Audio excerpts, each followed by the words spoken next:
요한 2서는 요한 1서의 축소판이에요. 여러분, 요한 1서가 어떤 내용입니까? 하나님의 말씀 계명대로 살아라. 하나님은 사랑이다. 그리고 하나님의 사랑이신 하나님을 아는 것은 형제를 사랑하는 것이라 이렇게 얘기하죠. 그리고 이단을 조심하라. 또 바른 믿음을 가져라. 그런 뉘앙스로 얘기하는데 요한 2서도 마찬가지예요.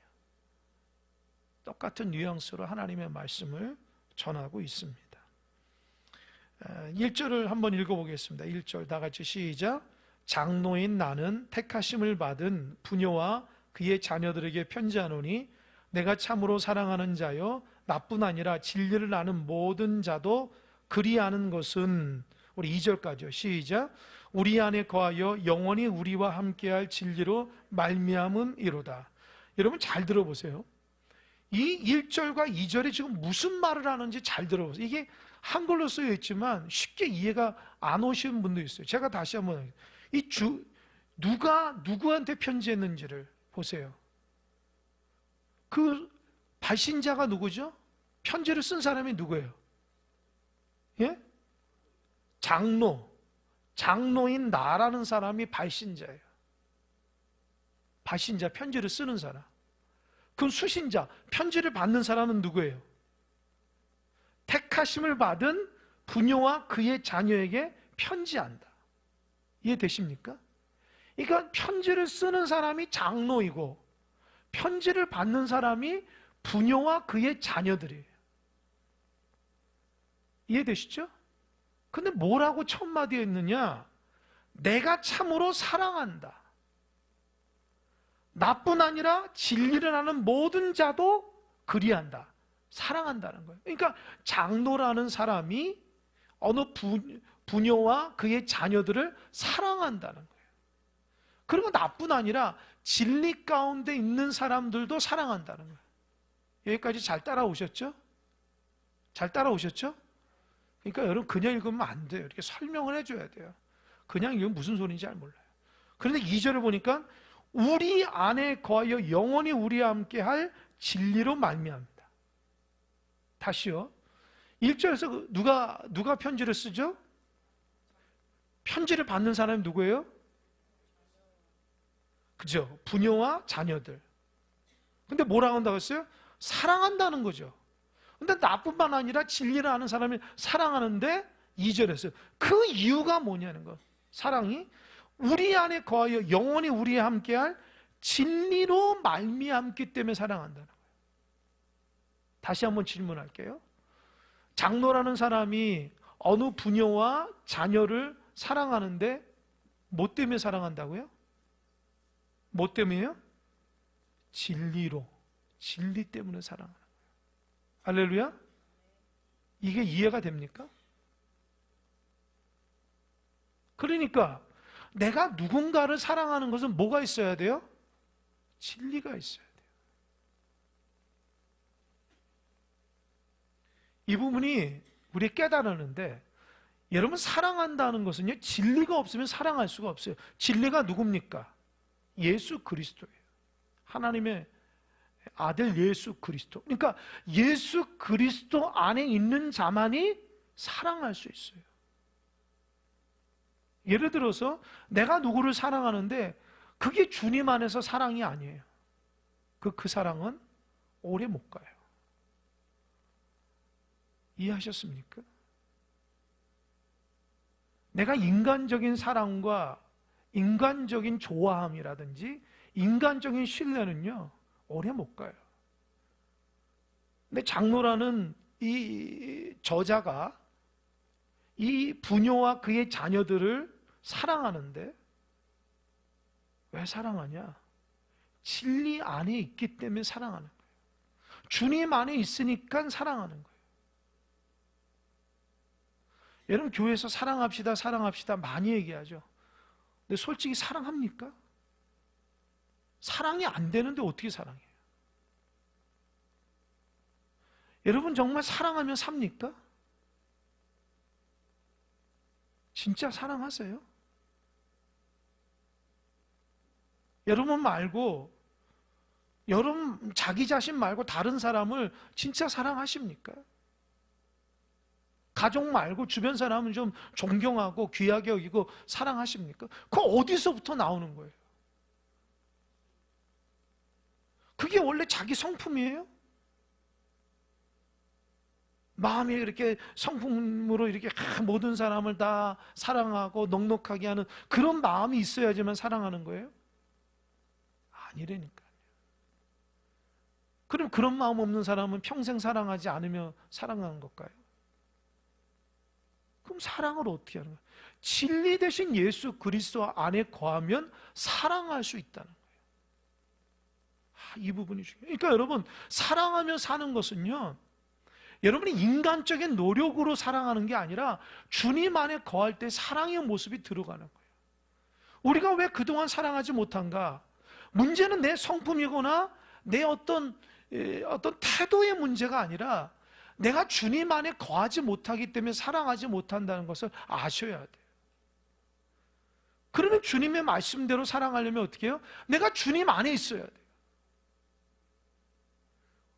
우리 큰 사랑 공동체가 사랑의 공동체가 되기 위해서 어떻게 해야 되는 거죠? 주님 안에 있어야 돼요. 할렐루야. 주님 안에 있지 않으면 서로 사랑할 수가 없어요. 왜요? 사랑이 없기 때문에 그래요. 주님의 받은 은혜가 없는데 어떻게 사랑해요? 주님의 그 십자가 사랑이 없는데 어떻게 용납하고 사랑해요? 이해되세요?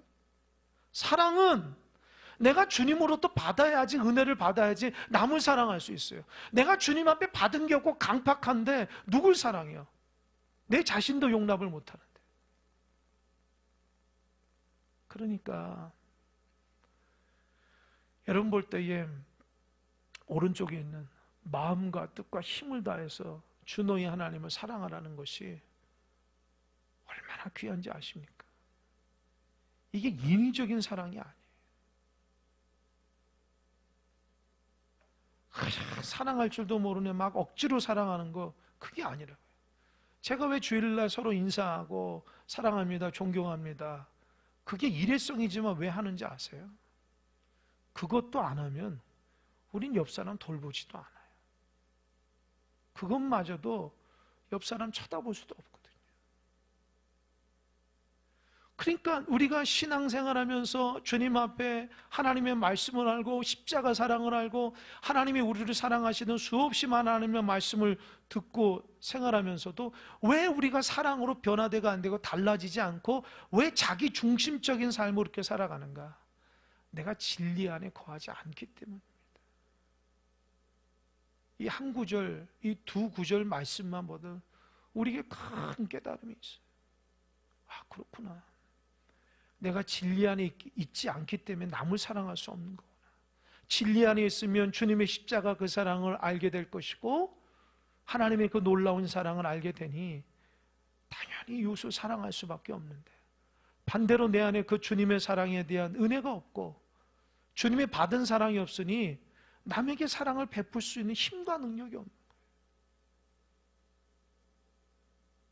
그러니까 우리는 그동안 남을 사랑하기 위해서 인위적으로 막 하려고 하는, 그게 아니고 언밸런스한 거예요. 정말 내 안에 주님의 사랑이 가득 차면 이렇게 흘러 넘치듯이 해야 되는데 우리는 그러지 못하니까 신앙생활 오래 해도 이 누구를 섬기고 사랑하고 존경하는 것이 몸에 배이질 않는 거예요. 왜요? 우리가 주님을 사랑하고 존경하고 섬기고 경배하듯이 그런 마음으로 주님을 대하기 시작하면은 우리도 자연히 이웃을 향한 그런 마음이 될 텐데 그게 잘 안 된다는 거예요. 그러니까 사랑은 성품의 문제가 아니라 진리의 문제라는 거예요. 내가 그동안 진리 가운데 없었다는 증거로 되는 거예요. 그러면서 장로가 누굴까요? 그래서 장로가 학자들은 사도 요한이라는 거예요. 여러분, 이 편지를 쓸 당시에 연도가 AD 90년에서 95년이에요.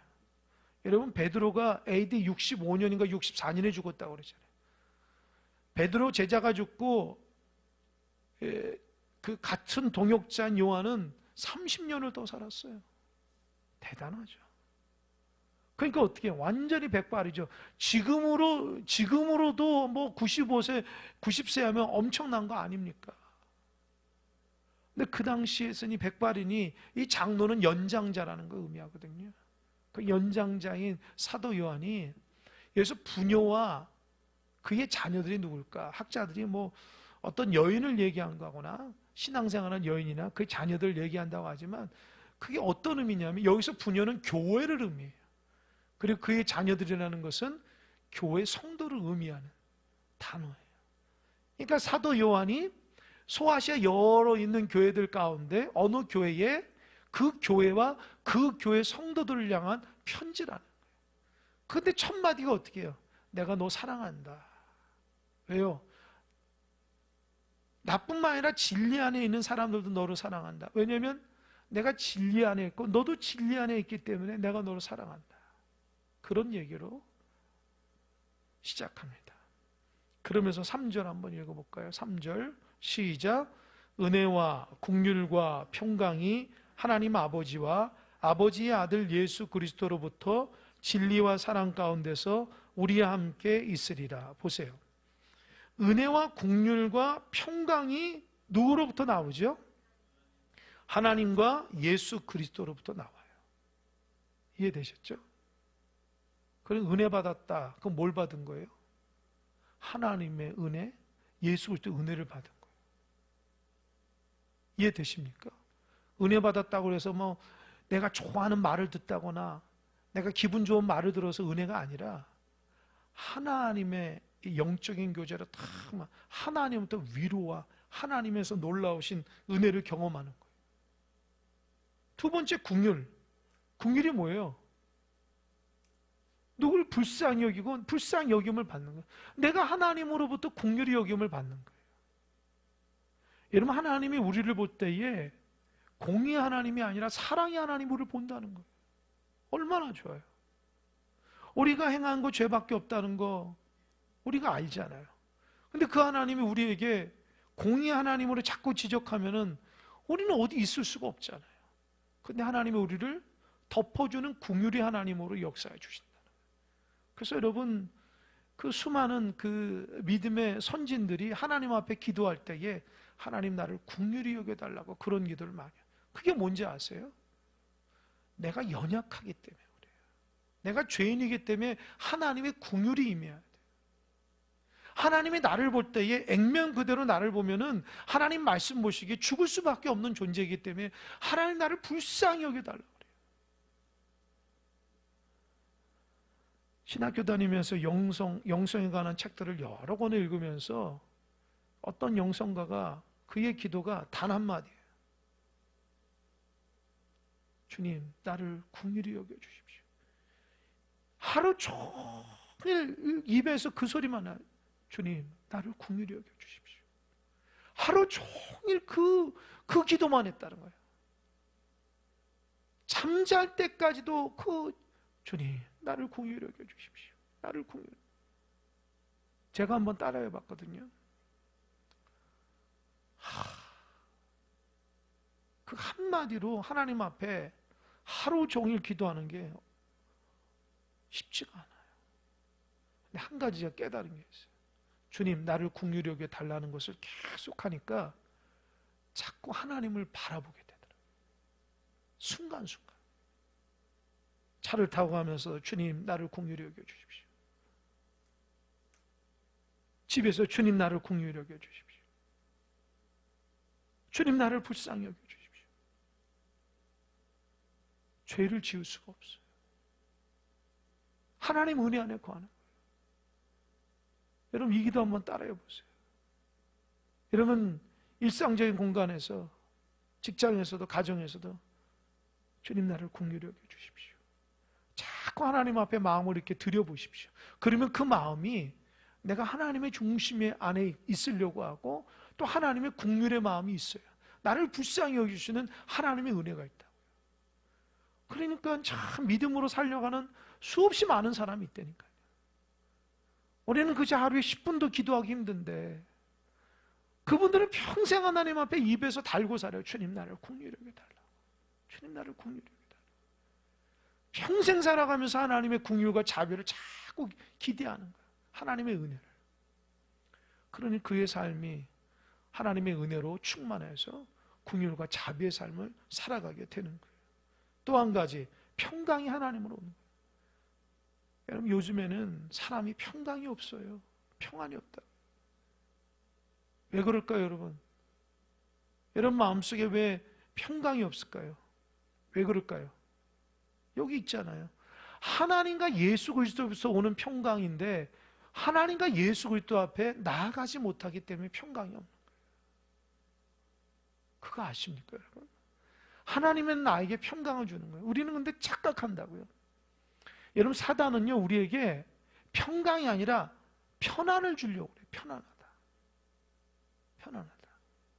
여러분, 편안한 거하고 평강은 다른 거예요. 편안한 것은요, 일시적이고요. 평강은 오래 가는 거예요. 편안한 것은 단기적이지만 평강은 내 깊은 속으로부터 하나님의 생수가 흐르는 목마름이 해결되는 거예요. 그런데 우리는 살아가면서 자꾸 단기적으로 내 눈앞에 있는 편안함만 찾으려고요. 그러니까 어떻게 해요? 죄로 병든 거예요. 죄를 지으면 편안해요. 편안하다고요, 자꾸. 내가 원하는 대로, 내 마음대로 하니까. 그러나 내 안에서 평강과 평안이 깨져요. 그러니까 마음속에 아무리 편안해도 이 마음속에 주시는 하나님의 평강이 없으니까 이 마음이 공허해지는 거예요. 제 눈에 여러분들 중에 참 공허하신 분들이 보여요. 그래서 그분들을 위해서 제가 중보기도 합니다. 하나님께서 종의 마음속에 마음에 공허하며 살아가는 사람들에게 마음을 보여주셔요. 왜 그럴까요? 기도하라고. 이 마음이 공허하니까 마음을 어디에 둘 줄을 몰라요. 그러니까 자꾸 죄를 짓게 되고 죄 가운데 반복이 되니까 어떻게 해요? 자꾸 하나님 앞에 멀어지는 거예요. 여러분, 죄의 속성이 오늘 소연이도 얘기했지만 죄의 속성이 뭐 자꾸 도망가고 싶은 거예요. 숨고 싶은 거예요. 그 죄라는 게 그런 거예요. 하나님 앞에 나올 수가 없어요. 죄를 지면요. 그러니까 죄의 문제가 해결돼야지 하나님의 관계가 올바를 수 있어요. 그런데 이 죄가 어디서부터 오냐? 내 유익함의 편안함을 추구하다가 생기는 거예요. 편안함을 추구하다가 생기는 거예요. 내 자신의 유익함을 위해서 편안함을 추구하다가 평강이 깨지고 평안이 깨지니까 그때부터 어떻게 해요? 나로 하여금 아주 공허한 마음이 들고 이 공허함을 해결하기 위해 죄를 짓고 죄가 지으니까 하나님 앞에 자꾸 멀어지기 시작해요. 하나님 앞에 기도할 수 없고 예배할 수 없는 거예요. 희한하죠? 여러분, 삶을 돌이켜보세요. 하나님 앞에 예배하고 싶어도요, 시간이 있어도 못 나와요. 왜요? 마음이 허락이 안 하는 거예요. 기도할 시간이 되고 일어났는데도 교회 못 나와요. 왠지 아세요? 마음이, 하나님 앞에 나오시는 마음이 허락 안 하는 거예요. 평강이 깨져서 그래요. 그래서 하나님 앞에 예배하고 기도하는 것이 얼마나 축복인지 믿으시기 바랍니다. 아멘? 오늘 주의 전에 와서 예배하는 것이 얼마나 축복이라는 걸 믿으시기 바랍니다. 여러분은 습관적으로 나올지 모르지만 하나님은 얼마나 귀하게 여긴지 몰라요. 긍휼과 평강과 은혜가 하나님과 예수 그리스도부터 나온다는 거예요. 꼭 기억하시기 바랍니다. 그리고 3절 하반절, 진리와 사랑 가운데서 우리와 함께 있으리라. 그 하나님의 평강과 은혜와 긍휼이 어떻게 해요? 그 하나님과 함께, 예수님과 함께 진리와 사랑 가운데 우리와 모두 함께. 그러니까 어떻게 해요? 하나님과 우리가 함께하는 그 긍휼이, 이게 뭐냐? 천국의 삶입니다. 여러분들 신앙생활 하면서 진짜 천국 같다 그렇게 느껴보신 분 있죠? 언제 그러죠? 기도할 때 눈물이 확 터져가지고 속에 있는 죄가 다 쏟아져 내 마음이 깨끗해져가지고 그때 아주 시원하고 은혜 가운데 있을 때. 그러나 여러분, 사실은요, 하나님과 예수 그리스도 안에 있는 사람은 언제든지 그런 마음을 가질 수 있어요. 우리가 눈물 콧물 흘리지 않더라도 하나님의 말씀과 하나님의 은혜 가운데 살려고 몸부림친 사람에게는 하나님 주시는 은혜와 평강과 공유를 통해서 진리와 사랑 가운데 하나님이 나와 함께 하였음을 인식하며 느끼는 거예요. 그래서 신앙생활 하는 사람은 외롭지가 않아요. 왠지 아세요? 하나님이 나와 함께 하거든요. 공허함이 없어요. 그래서 죄를 지을 시간이 없어요. 왜요? 하나님이 나와 함께 하는데요. 죄는 언제 지을까요? 하나님이 부재할 때 죄를 지는 거예요. 하나님이 없다고 생각할 때 죄를 짓는 거예요. 생각해 보세요. 하나님이 살아계시고 내 옆에 있는데 죄를 어떻게 져요? 하나님이 느끼지 못하고 마음이 공허할 때 그때 죄가 쑥 들어오는 거예요. 그러니까 여러분도 하나님의 말씀 앞에 죄 짓지 않고 은혜 가운데 살아가려면요, 하나님을 꼭 붙잡고 살아가는 여러분 되시길 바랍니다. 하나님을 꼭 붙잡아야 돼요. 하나님을 꼭 붙잡아야 픽스. 이게 못을 콕 박는 거하고 똑같아요. 하나님 안에 콕 박혀 있어야 돼요. 꼭 붙잡아야 돼요. 그래야지 죄라는 것이 우리를 주장하지 못합니다. 그래서 본론적으로 4절 한번 읽어보겠습니다. 4절 참 중요한데요. 4절 한번 읽어보겠습니다. 시작.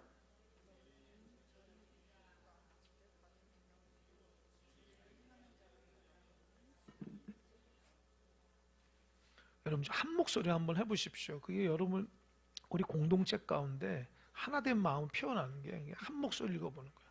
다시 한번 시작. 너희 자녀들 중에 우리가 아버지께 받은 계명대로 진리를 행하는 자를 내가 보니 심히 기쁘도다. 그래서 사도 요한이 지금 뭐가 기쁘다는 거예요? 예? 읽어보라니까요. 진리를 뭐가 빠졌어요? 그렇죠. 받은 계명대로 진리를 행하는 자를 내가 보니 심히 기쁜 거예요. 여러분 하나님의 기쁨이 되고 싶습니까? 할렐루야. 정말 하나님께서 여러분을 기뻐하는 종이 되려면 말씀대로 실천하며 살아가시기 바랍니다. 하나님께서 여러분을 그걸 보는 거예요. 나중에 기쁨 되기 원하니 아무리 외쳐도 내가 하나님의 받은 말씀대로 진리를 행하지 않으면 하나님 기뻐하지 않아요. 우리 집사님 기도 잘하셨는데요, 우리가 받은 말씀대로 순종하게 해달라 기도했잖아요. 그게 하나님 볼 때에 기뻐하는 거예요. 하나님이 여러분이 뭘 했기 때문에 기뻐하는 거 아니에요. 뭘 업적을 이뤘다고 기뻐하는 게 아니에요. 뭘 했기 때문에 기뻐하는 게 아니에요. 목회자인 내가 무슨 교회를 부흥시키기 때문에 하나님 기뻐하는 게 아니에요. 하나님 나를 통해서 기뻐하는 거는요, 받은 말씀대로 그렇게 진리 가운데 살아갈 때 하나님 기뻐하는 거예요. 자꾸 우리는 세상적인 관점으로 하나님 이거 하면 나를 기뻐하겠지? 아니라니까요. 내가 뭘 이룬다고 하는 기쁘신 게 아니에요. 착각하지 마세요. 하나님은 내가 하나님 말씀대로 그렇게 살아갈 때에 하나님 기뻐하시는 거예요. 하나님 말씀대로 살아가지 않으면서 어떻게 우리가 하나님 기쁨이 될 수 있을까요? 여러분 하나님의 기쁨이라 살기 원한다면요, 하나님 말씀 들은 대로 그대로 실천하며 살아가시기 바랍니다. 받은 말씀을 실천을 안 하는데 어떻게 하나님 기쁨이 돼요? 여러분 신앙이 뭐냐? 하나님 말씀대로 살아가는 게 신앙이거든요. 그죠? 그러니까 말씀대로 살아가는 게 신앙이에요. 그런데 여러분의 신앙의 패턴이 어떻게 돼요? 들은 말씀대로 살아갑니까? 어떠십니까? 들은 말씀대로 순종하며 살아갑니까?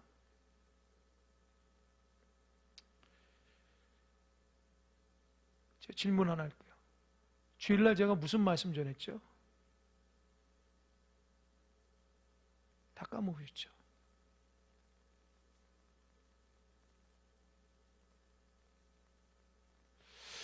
여러분 그거라고 우리 신앙의 패턴이 그렇다는 거예요. 말씀을 순종해 듣는 것이 아니라 그냥 듣기 위해서 듣는 거예요.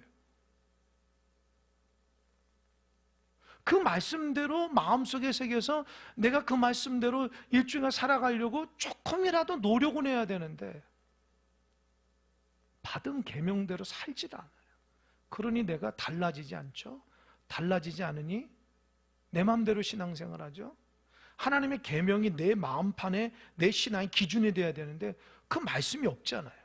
그러니까 내 원하는 대로 막 살고 싶은 거예요. 사람의 본성이 그래요. 그러니까 마음판에 하나님 말씀을 들은 대로 살아가는데 아니 내 마음속에 말씀이 없어요. 분명한 말씀. 내가 그리고 그 말씀대로 분명히 살아갈 의지도 없어요. 그러니 내가 변화가 될까요? 그러니까 우리가 수십 년 믿어도 변화가 안 된다는 말이 이해가 될 겁니다. 계명의 말씀대로 순종하며 살지 않기 때문에 한 가지라도 말씀대로 살아가려고 몸부림치려고 하진 않아요. 아, 은혜 받았다고 좋은 말씀이라고. 그게 중요한 게 아니에요. 그 말씀을 통해서 나에게 주어진 메시지가 한 가지라도 실천하며 살아가야 돼요.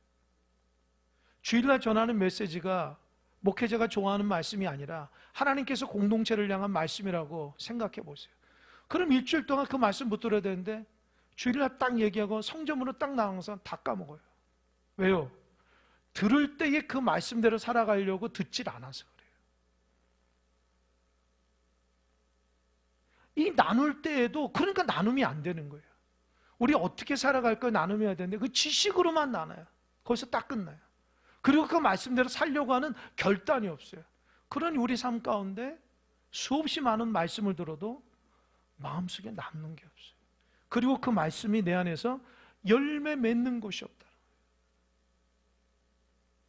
이게 악순환이 되니까 신앙은 오래 했고 직분자고 나름대로 경험도 많이 했는데 내 안에 열매가 없는 거예요.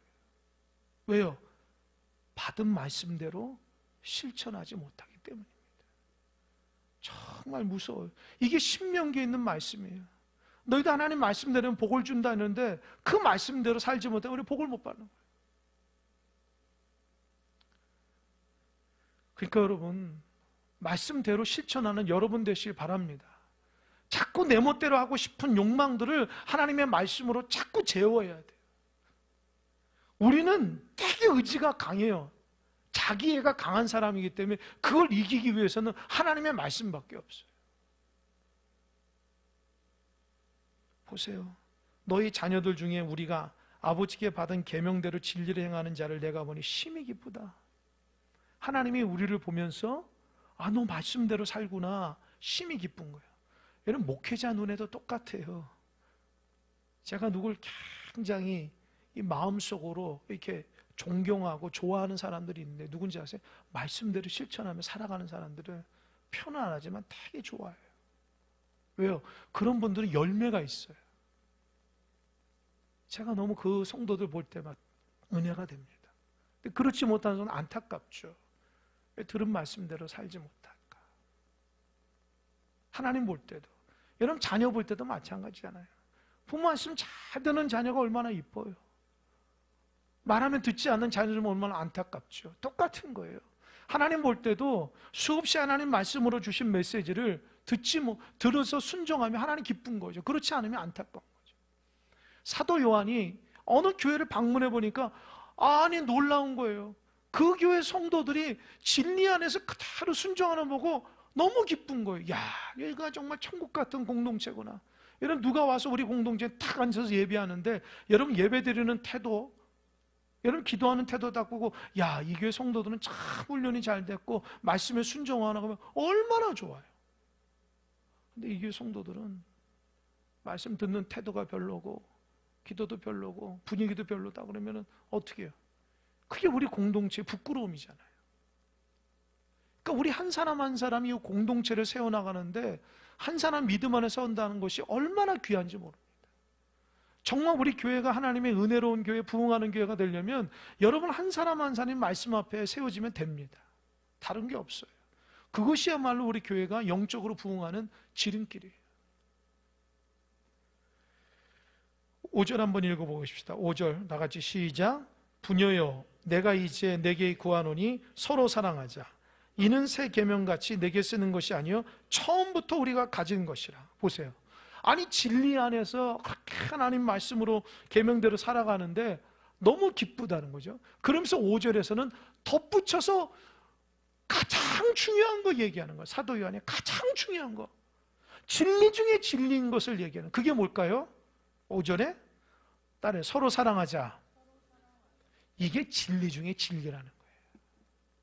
정말 하나님의 말씀대로 살아가는 성도와 교회의 모습을 보면서 거기에서 덧붙여서 정말 진리 중에 진리를 전하는데, 그렇게 해, 꼭 그렇게. 너 잘하고 있는데 이거 꼭 붙잡아. 그게 뭐냐? 서로 사랑하는 거예요.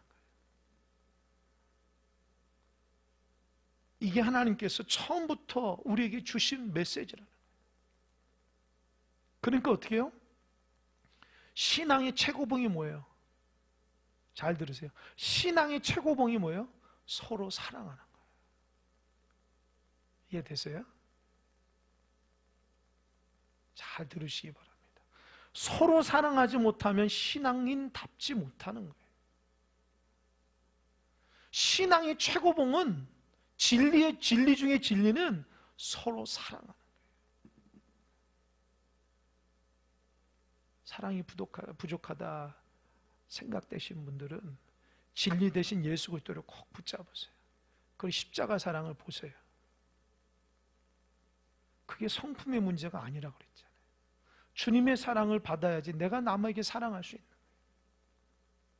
진리 안에서 행하는 모든 것들이 칭찬받을 만한데, 그것보다 더 최고의 최고는 서로 사랑하는 거예요. 왜 우리 교회가 큰 사랑 교회일까요? 곰곰이 묵상해 보세요. 큰 사랑이 뭡니까 도대체? 우리가 정말 하나님의 말씀대로 실천하며 살아가야 되는 거예요. 여러분, 큰 사랑 교회 몇십 년 다니셨을 겁니다. 여러분, 서로 사랑하는 그런 모습으로 그동안 신앙의 공동체를 이끌어 갔습니까? 어떠십니까?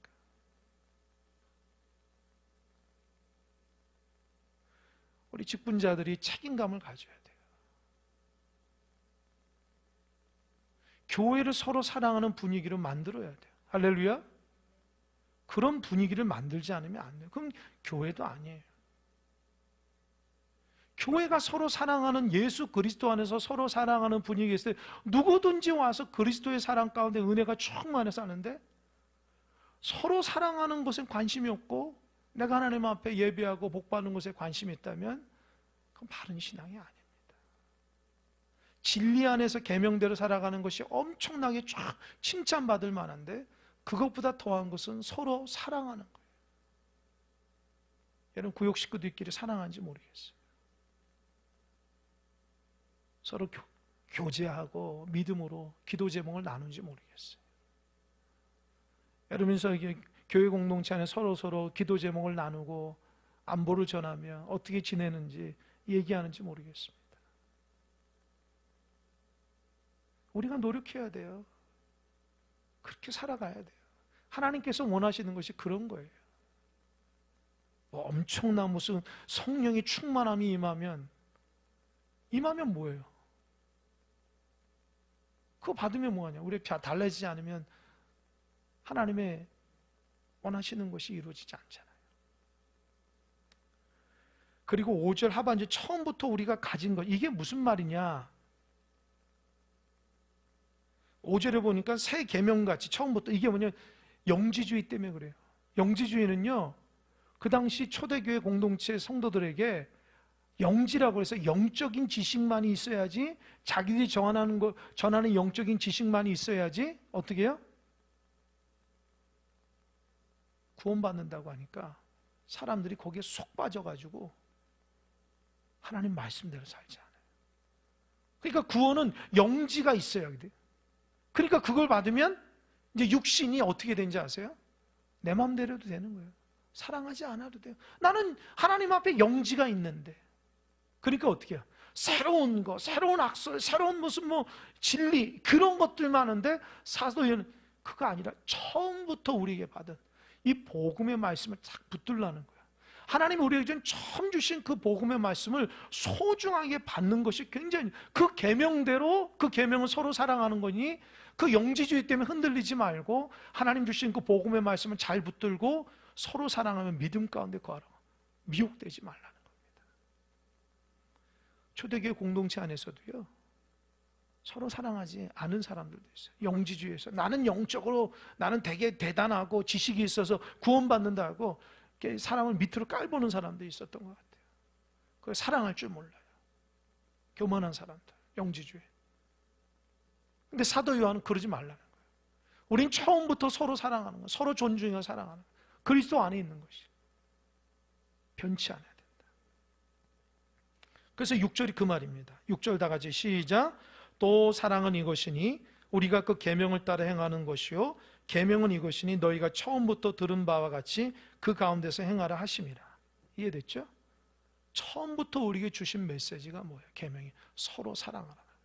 그 교회 공동체 안에서 진리 안에 거하는 것이 참 좋은데 그 진리의 핵심은 서로 사랑하는 것이 공동체로 하는 겁니다. 저는 우리 큰사랑 공동체가 진리 안에서 서로 사랑하는 공동체가 되길 바랍니다. 인사하는 정도로 그치는 거는 무슨 여러분 직장에서도 그 정도는 하잖아요. 우리 교회 공동체 안에서 나누는 이 사랑은 어떠합니까? 서로를 위해서 기도해주고 연약함을 보듬어주고 바르게 신앙생활할 수 있도록 잘 가르쳐주고 그분이 넘어지면 일으켜 세워주고 죄 가운데 있으면 잘 지적해서 죄에서 멀리해서 하나님 그리스도 안에서 거하고 오직 주님의 공동체 안에서 바른 믿음을 가지고 살아가는 겁니다. 우리가 신앙 가지고 뭘 이루는 것이 아니라 하나님께 세우신 그 아름다운 공동체를 이루어가는 것이 신앙입니다. 그것이 교회의 삶입니다. 그래서 교회 생활이 즐겁지가 않고 행복하지 않은 사람들은 잘 들으십시오. 내가 무엇을 바라며 신앙생활하는 것을 잘 들으셔야 돼요. 내가 교회에서 무엇을 해야 되고 내가 어떤 모습으로 성도를 대해야 되고 내가 어떻게 기도해야 되고 내가 교회 공동체에서 어떤 삶을 살아야 되는가 말씀으로 잘 깨닫는 여러분 되시고 서로 사랑해야 돼요. 생명을 살리는 자가 돼야 돼요. 공동체 안에 이게 없으면요 그 공동체는 망하게 돼 있어요. 왜요? 그리스도의 사랑이 없으니 누가 그런 공동체에 있고 싶겠습니까? 교회 안에서 서로 연약한 자들 위해서 돌봐주고 기도해주고 위해주고 축복해주고 그로 인해서 하나님의 말씀으로 함께 해주고 그럴 때에 그 계명의 말씀대로 서로를 세워주는 아름다운 공동체. 그래서 교회의 이 공동체를 세우는 것은 그렇게 세우는 거예요. 인위적으로 막 뭘 한다거나 사랑한다거나 그때뿐이에요. 그건 흉내내기예요. 진짜 온전한 공동체는 그리스도 안에 주어지는 주님 주시는 말씀대로 서로 사랑하는 우리 내면으로부터 사랑을 실천하는 공동체가 되어야 됩니다. 저는 이런 공동체가 큰사랑교회 되기를 날마다 기도하고 있습니다. 제 자신도 그렇게 실천하려고 얼마나 몸부림친지 모릅니다. 우리 교회 안에서 그렇게 사신 분도 있고 그렇지 못하신 분들이 있는데 여러분 큰사랑교회 안에서 아름다운 공동체가 될 수 있도록 여러분 기도하시고 받은 말씀대로 서로 사랑 안에서 아름다운 공동체를 이루어가기를 주님의 간절히 축원합니다. 아멘. 기도하겠습니다.